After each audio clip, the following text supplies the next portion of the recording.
Apreciados señores que escuchan este tema o que lo ven para tener una información correcta y real de los sucesos que atañen y corresponden a la cultura de esta humanidad en relación a una reseña histórica gnóstica, porque hay pues mucha confusión al respecto, hay mucho pescador en río revuelto, y vamos a montar en esta reseña una idea digna de investigación para que cada uno conozca el terreno que pisa en relación a la cultura gnóstica auténtica y a los venerables maestros Samael Aún Weor y Ra Bolu,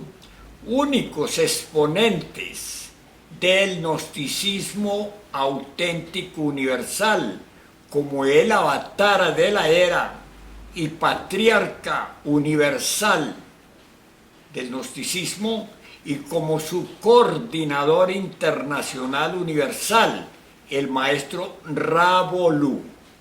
Veremos pues a continuación unas palabras de introducción al tema.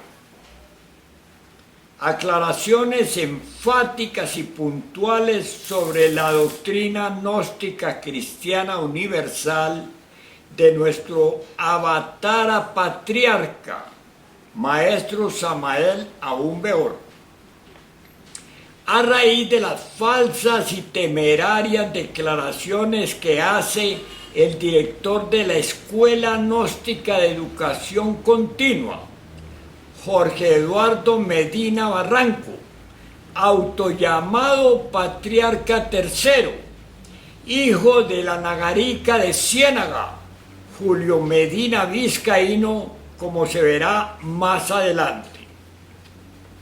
Veremos pues una fotografía psicológica del tenebroso Anagarica Julio Medina Vizcaíno, a quien el maestro Samael Aún Weor, tratando de sacarle de su estado terriblemente infernal, le permitió llamarse maestro Gargacuchinis, a fin de ver si Gargacuchinis, Buda Pratyeka o Sarabaka, ya desencarnado y fracasado absolutamente como tal, pudiera en su vehículo Bodhisattva Julio Medina Vizcaíno levantarse en la doctrina gnóstica cristiana universal, salirse de su fatal condición y marchar hacia la liberación, tal como lo hiciera en esta misma época nuestro avatar Samael Aún Weor con el infernalmente poderoso demonio Belcebú. Véase esta obra del maestro Samael Aún Weor. Mas a pesar de todos los esfuerzos, tentativas y estímulos del maestro Samael Aún Weor por lograrlo, no fue posible salvar a la Nagarica de Ciénaga, Julio Medina Vizcaíno, como a continuación se verá en sus propias palabras de Anagarica, en su propio relato, el cual dice así.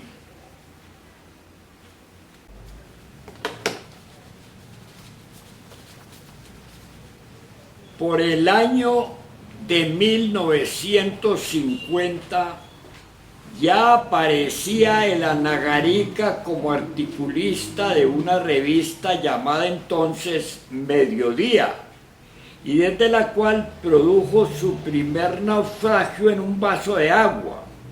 Veamos algunos fragmentos de lo que él mismo tituló Historia de la Gnosis, con lo cual hubo de empezar su doctrina y su actuación como personaje. Historia de la Gnosis. Tomado de la revista Mediodía, Colombia, octubre a noviembre de 1950.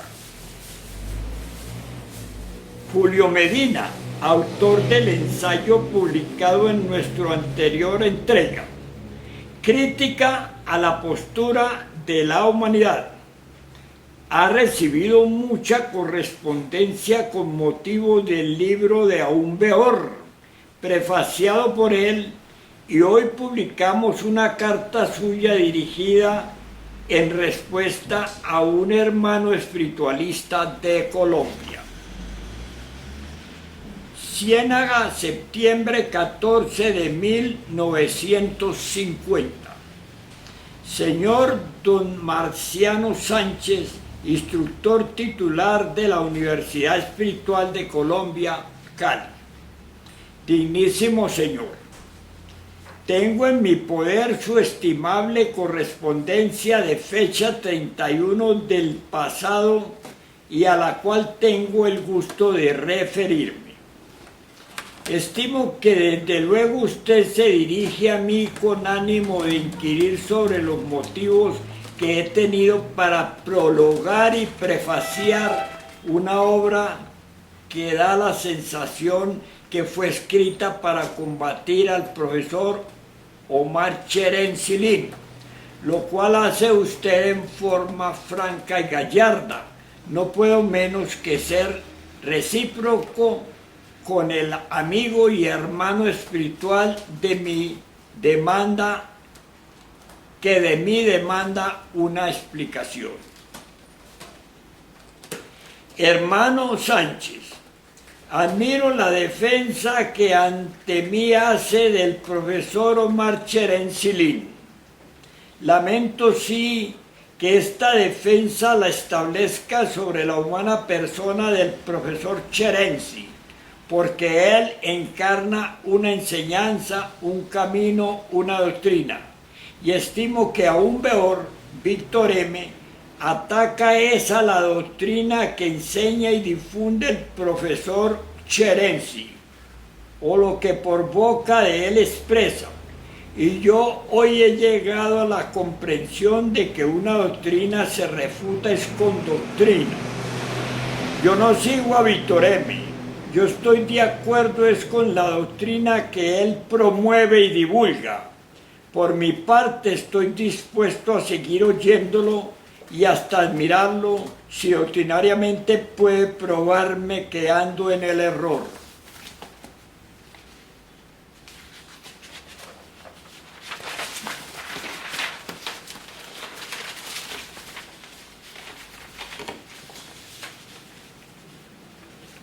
Cuando yo desempeñaba las funciones de rector de la Universidad Espiritual de Colombia en defensa de mi profesor y mentor Cherensilin, decía que tenía el alma más pura y limpia dentro de los seres vivientes.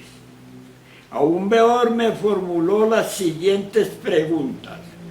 ¿Cómo saben ustedes que en el alma del señor Cherensi vive el más puro ser del mundo? ¿Acaso son ustedes clarividentes? Y si no tienen poderes, entonces, ¿cómo prueban? ¿En qué se basan? ¿Cómo pueden comprobar ustedes que el señor Cherensi es el Mahachohan Kunjumi? ¿Lo dicen porque lo saben o lo afirman porque se lo dicen? ¿Qué prueba tienen para afirmar estas declaraciones? ¿O es que se puede afirmar sin probar? Si ustedes no lo pueden ver clarividentemente, entonces ¿por qué afirman que él sea el venerable maestro Kunjumi? ¿Cómo puede un ciego hablar de la luz si jamás la ha visto?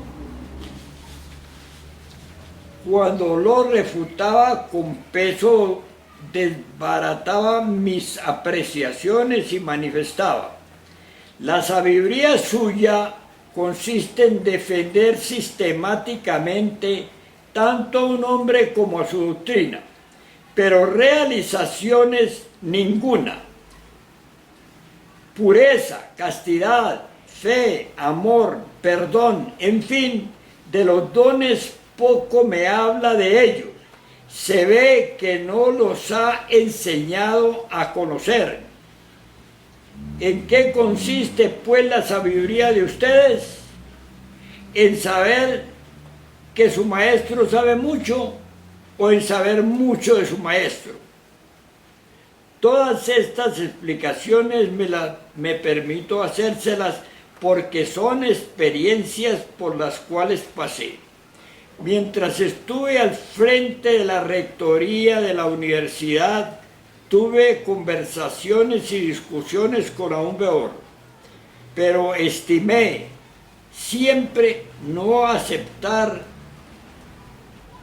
enseñanzas diametralmente opuestas a las que yo enseñaba. Luego, cuando me separaron del cargo, quise tener experiencias propias y francamente le digo, mi caro hermano, hoy soy cristiano 100% y no podré cambiar esta condición por nada en el mundo. Con los sentimientos de mi más profunda admiración, me reitero como su hermano y servidor, Julio Medina Vizcaíno.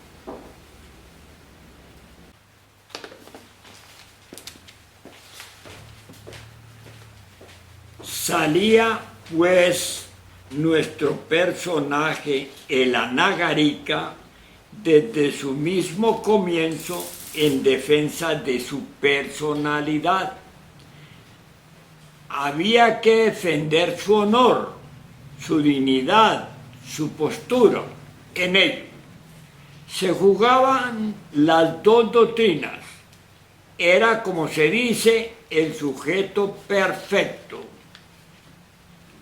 De un lado, el venerable maestro Samael Aún Weor, portador del rayo de la fuerza, de la luz, de la sabiduría, de la doctrina gnóstica cristiana universal. Del otro, Julio Medina Vizcaíno, el Anagarica, portador de la fuerza tenebrosa de Omar Cherensilin y su izquierda doctrina del culto. Samael Aún Weor movería las fichas blancas, Omar Cherensilin movería las fichas negras. Hermano Sánchez, admiro la defensa que ante mí hace del profesor Omar Cherensilin. Lamento sí que esta defensa la establezca sobre la humana persona del profesor Cherensi, porque él encarna una enseñanza, un camino, una doctrina, y estimo que Aún Weor, venerable maestro, ataca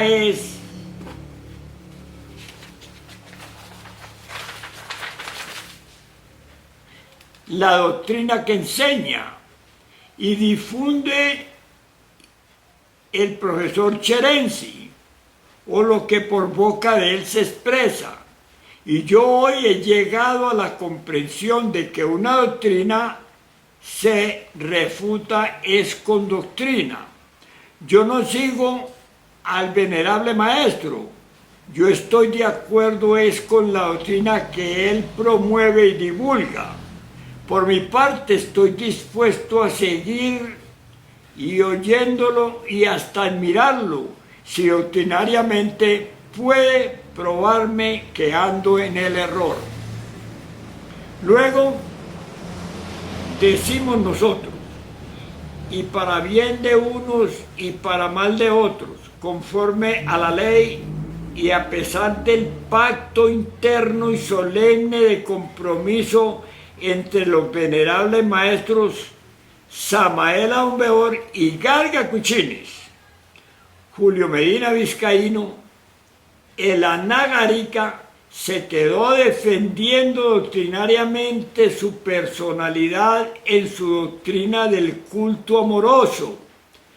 Refinadísima expresión esta, al grado máximo del tenebroso mago negro Omar Cherensilin, en tanto que Samael Aún Weor, con su sabiduría salvaje, daba su doctrina portentosa gnóstica, seleccionaba su ejército de salvación mundial y se coronaba como rey y señor de señores. Coronó su obra crística salvadora el venerable maestro Samael Aun Weor y marchó al sol. Y el Anagarica de Omar Cherencilín, el payaso Julio Medina Vizcaíno, sigue empecinado defendiéndose doctrinariamente, pisando ya los 80, ahora con su falsa iglesia gnóstica, en su izquierda doctrina del culto y el amor del anagariquismo. Si nos lo permite, digno lector, pasaremos ahora a estudiar la autobiografía, la que el mismo Anagarica, Julio Medina Vizcaíno, se hace con sus propias palabras, escribe y publica, original que transcribimos tomado de la revista Misión Cósmica, del año primero, número 2, diciembre de 1975. Este es un relato de Julio Medina Vizcaíno, sobre su propio origen e infancia. 27 años atrás de ello.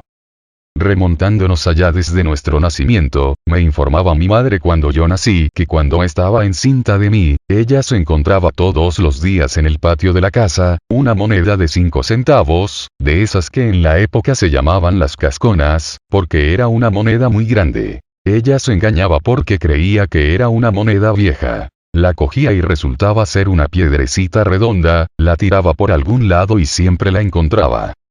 Ya en los días en que debía entrar en la cama, en ese tiempo se duraban 40 días y las madres no salían del cuarto hasta no pasar ese periodo, ella dice que había botado la piedra a otro patio cercano, para no volverla a encontrar, y que buscando un día una gallina, tuvo que entrar al patio del vecino, y su sorpresa fue grande cuando encontró la tal moneda, que ella llamaba falsa. Entonces la guardó durante todo el tiempo en que estuve recién nacido. Al concluir ese tiempo de los 40 días, ella apenas se levantó, encontró en una mesita la moneda. Se puso a examinarla y veía ojitos, mi madre habló con las personas que tenían acceso a ella y nadie más podía ver los ojos. Guardó esta piedra por el hecho que tenía ojos. Después de un año volvió a dar con ella en su baúl. Y cuando la examinó, le veía caritas y ojitos pero no la cara. Este hecho le llamó mucho la atención. Yo fui creciendo y la piedra también fue creciendo. Más tarde se le veía en la cara como un santo. La cara de un varón santo. Recuerdo mucho esta historia, es muy bonita y prácticamente tuve que ver con ella, no sé por qué me sentía ligado a tal piedra. Allá por el año 1917, mi madre cogió la piedra y al sacarla vio que la circundaba como oro, le daba fuego, chispas de oro doradas. Sin embargo yo de niño decía que eran estrellitas. Pero todo el que la veía decía que eran fragmentos de oro que brillaban. Mi madre por novedad se la llevó al párroco de la ciudad de Sabana Larga. Y el cura al verla le predijo que los bienes de mi padre se iban a consumir. Efectivamente esto sucedió muchos años después, pero lo que aconteció con la piedra fue que se extravió, y jamás volvió a aparecer. A mí me dolió mucho que esa piedra con la sacada se extraviara. Muchos años después ya yo era gnóstico. Y mi madre ya había muerto, yo salí en lo interno. Y una noche me encontré con ella en lo interno y le pregunté: mamá, ¿qué se hizo la piedra del santo que usted tenía? Entonces ella me respondió: ya eso se perdió, ya eso cumplió su finalidad. Desde entonces no me volví a ver más con ella. Yo entendía el drama. Recuerdo que teniendo como 9 años de edad, era sumamente nervioso. Entonces en una ocasión en que estuvo en nuestro hogar un hindú, que hacía pruebas maravillosas. Este hombre hacía cosas como estas. Atravesaba la lengua con una especie de puñal a un muchacho y él no podía meterla porque se la sentía atravesada, luego le sacaba la espadita y le ponía los 2 dedos en donde debía aparecer los 2 huecos y al quitárselos no se veía absolutamente nada de perforación. El hindú hizo esta prueba delante de 3 médicos amigos de mi padre. Y le atravesó con la puñaleta el cuello a un muchacho del servicio como de 22 años, y al otro lado apenas le salía la puntita. Mi padre le preguntaba si sentía dolor y él respondía que no, luego sacó la puñaleta y colocó los dedos índice y pulgar sobre donde debían quedar las heridas y en segundos quitó la mano y no quedó señal alguna. Este hombre sabía de medicina y muchas cosas más. Entonces mi padre le contó que yo era muy nervioso, que me espantaba de noche y tenía pesadillas raras, y que los médicos le habían recomendado para la curación ponerme una serie de inyecciones en la columna vertebral. El hindú me preguntó: «Mi hijito, ¿tú quieres a tu padre y a tu madre?» Yo le respondí que sí. Él entonces dijo: «Bien, cuando tú oigas a tu padre y a tu madre que por algún capricho de la vida, te quieren poner inyecciones en la columna vertebral, salga huyendo. Váyase de la casa y no se las deje poner». Mi padre se espantó con el consejo del tipo, pero él le dijo: «Este niño hay que salvarlo. Cuando esté más grande, buscará ciertos libros de sabiduría divina y lo sanará de todo». Cuando llegué a los 15 años me sentía muy mal con mi estado nervioso. Era un estudiante. Y no podía presentar exámenes. Quería hablarle a una muchacha pero no podía por el estado nervioso. Quería hacer cosas maravillosas y no podía. Entonces me acordaba de las palabras del hindú y me iba a las librerías de Barranquilla y me ponía a ver las listas de nombres de libros y encontraba nombres de la filosofía, de Ramacharaka. Y los leía, pero no me llamaban la atención. Otro día cualquiera ya a la edad de 17 años, cayó en mis manos un libro de Máximo Neumayer. En este libro hablaba sobre cosas cósmicas, sobre la medicina pránica, el medio de absorber el éter por medio de la respiración. También hablaba de los rosacruces, daba mantras y muchas informaciones que a mí me llamaban la atención. Yo me ponía a hacer las prácticas, pero mis familiares me molestaban mucho. Entonces tomé el baño para hacerlas, y me colocaba en las poses que decía el libro. Me comenzaba a imaginar que del éter entraba por mi nariz la sustancia pránica. Y luego la botaba por la boca, la energía consumida por mí, en la misma forma en que hacen las gentes que fuman y juegan con el humo, que salen bocanadas en forma de horcajadas y hacen especie de formas de coronas, y esas coronas que salían de mí cuando iban lejos, formaban coronas diferentes. Recuerdo que un día se me dio por montarme, me senté en la horcajada que se estiró para que me acomodara y en ella me iba. Cuando noté que había caminado mucho, volteé hacia atrás y vi mi cuerpo sentado en la forma descrita por la práctica y me llené de terror. Ese estado de conmoción de que yo me alejaba de mi cuerpo y lo veía, esto me hizo despertar. Después hice muchas prácticas tales como esta. Cogía alacranes, 100 pies, animales ponzoñosos y los pasaba de una mano a otra y a mí no me hacían nada. Hacía bajar a los murciélagos que volaban, les hacía señas para que cayeron y caían. Yo dormía a los animales de mi casa. Perros, gatos, hasta un mico que había. También lo hacía con ciertos animales del campo como la ardilla que es un animal arisco, a esos animales los llamaba y llegaban cerca de mí. En su libro Neumayer había enseñado a no meterse con ningún animal, a no hacerles daño y lanzarles amor. Y todo esto hacía. Cuando ya tenía 21 años conocí la sabiduría de Israel Rojas en Bogotá y me ponía a leer la Rosacruz de Oro. Me gustaba, pero la veía muy insulsa, no era lo que yo creía. Más tarde Rojas trajo al profesor Cherenzi Lin, luego se abrieron en disputa. Y yo opté por seguir a Cherenzi. Hice los cursos de él aquí en Colombia, para conocer la filosofía que él enseñaba. Y más tarde me hicieron rector de la Universidad Espiritual de Colombia. Pero yo cometía los mismos errores que cualquier otro hombre podía cometer, a mí eso me llamaba la atención y varias veces pregunté por carta personalmente al profesor Cherenzi. Él todo lo que me contestaba era: esas son aberraciones de la bestia es así. Entonces le decía, sí, pero debe haber una curación, porque yo soy espiritualista. Soy un ser superior. ¿Y por qué hago las mismas cosas que hace otro tonto? Entonces me respondía: haga abstracción de la bestia, no la tenga en cuenta, eso es todo. En el año 1938, el abogado Rafael Romero Cortés me había pedido que entrara de lleno a los estudios de Terence Lin. A mí me interesó esta sabiduría y la tomé sin ninguna clase de obstáculos. Esto lo hacía en momentos en que yo me iba a casar. El doctor Romero Cortés me había hablado sobre Krumeyer y me contaba que este médico decía que cuando uno va al matrimonio, debe convivir con la mujer como señorita, por un poco de tiempo. Pero a mí me parecía esto un poco desproporcionado y nunca le puse atención. Más tarde se operó esto. Estando en Bogotá el doctor Romero Cortés, siendo aún estudiante, se conoció con Víctor Gómez R., que más tarde vino a ser el maestro Eor y dice que lo llevó a donde un amigo riochero que sabía hacer horóscopos y el amigo se quedó espantado y le dijo: este muchacho que tú me has traído, va a ser una lumbrera, este hombre va a sorprender al mundo, aquí da cuadratura de dioses. Yo sabía que existían estas clases de cuadraturas, pero no para humanos, de modo pues que cuando este hombre despierte va a sorprender al mundo. Y entonces el doctor Romero le dijo: oiga, cuando usted despierte búsqueme, que yo quiero ser su discípulo. Años después el doctor Romero se graduó, y se olvidó de esto. Tiempo después encontrándose en el departamento del Magdalena. En la época de la guerra en que se controlaban los alimentos. Se le presentó a Santa Marta, el entonces maestro Eor y le dijo: ¿me recuerda? Y me contó el doctor Romero que no le recordaba porque ya se había hecho un hombre. Cuando lo conoció era un muchacho de unos 16 a 17 años. Y aquí vino a verlo de unos 25 a 26 años. Entonces el maestro le dijo: tú eres Kefren. Tú fuiste uno de los de las pirámides de Egipto, o sea, perteneciste a la raza de los faraones. Lo hizo recordar hasta que el doctor Romero se dio cuenta de estos hechos. El doctor Romero le dijo: yo tengo un amigo en Ciénaga a quien debo hablarle de esto.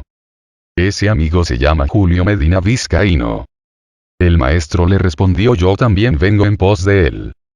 Es una nagarica de la logia negra, pero él está ahí sin saberlo. Porque él es un mago blanco, ha caído en desgracia, yo tengo que verlo.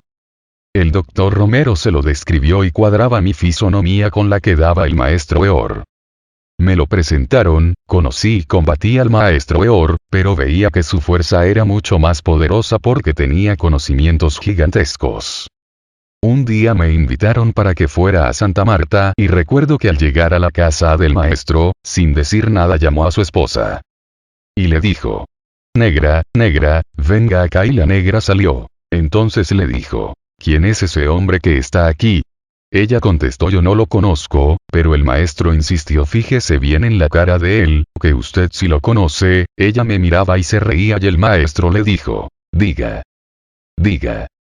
No tenga pena. Ella respondió: ah. Este es el Anagarica de Ciénaga. Estas eran las mismas palabras que el maestro me había dicho y me describió así. Usas una túnica de falda, un roquete en la cabeza y una blusa de encajes blancos y te desempeñas como Anagarica. Yo le pregunté: ¿por qué era Anagarica y por qué de la logia negra, cuando yo era un hombre bueno, servicial, buen hermano, buen esposo, buen hijo, buen padre? Y dijo: sí. Es verdad. Pero eres una sombra, porque pierdes la energía creadora, que es la única que tiene la facultad de convertirnos en luz y fuego. Pero tú la botas y la desperdicias. Yo le contesté: como cualquiera otro hombre común lo haría, pero no es que yo la bote. Todo el mundo la bota. Y yo no la boto porque quiero. Porque en todos los libros de medicina, y en todos los textos que yo he leído, dicen que esas glándulas que producen ese material, cuando hay exceso hay que botarla. Entonces el maestro comenzó por ahí a informarme sobre la energía crística y esto me llamó poderosamente la atención. De modo que desde el año de 1948 yo aceptaba las enseñanzas. Pero no me podía meter a ellas porque era rector de la Universidad Espiritual de Colombia. Por allá en el mes de enero de 1949, después de haber asistido a la fiesta de plenilunio en Manizales, hablé con varios amigos de Cherency, todos estuvieron de acuerdo que dejara la amistad con ese hombre porque era peligroso. A mí me llamó la atención que todos me decían lo mismo: ese hombre es peligroso. Después de estos hechos le dije al maestro que no podía aceptar sus enseñanzas porque era rector de la ya mencionada universidad, pero que si esa gente me sacaba de allí ya podríamos hablar. Entonces me preguntó: ¿eso es todo? Yo le respondí: sí, eso es todo. Al mes de haber hablado esto, recibí carta del profesor Cherenzi, donde me daba las gracias por haber asistido como rector, pero que había nombrado a otro en Colombia, ya que, al parecer, yo no podía por no tener tiempo para atender a aquella rectoría. Es decir, me quitaron. Entonces, ya libre, le dije al maestro: ahora sí acepto. Y ahí comencé. Este era el año de 1949. A principios de este empecé a prepararme y el 27 de junio del mismo, comenzó el proceso iniciático. Después de 5 meses de castidad, o sea, de aprovechamiento de la energía. Como es natural en los comienzos, tuve la caída de todo principiante y esto me daba mucha incomodidad.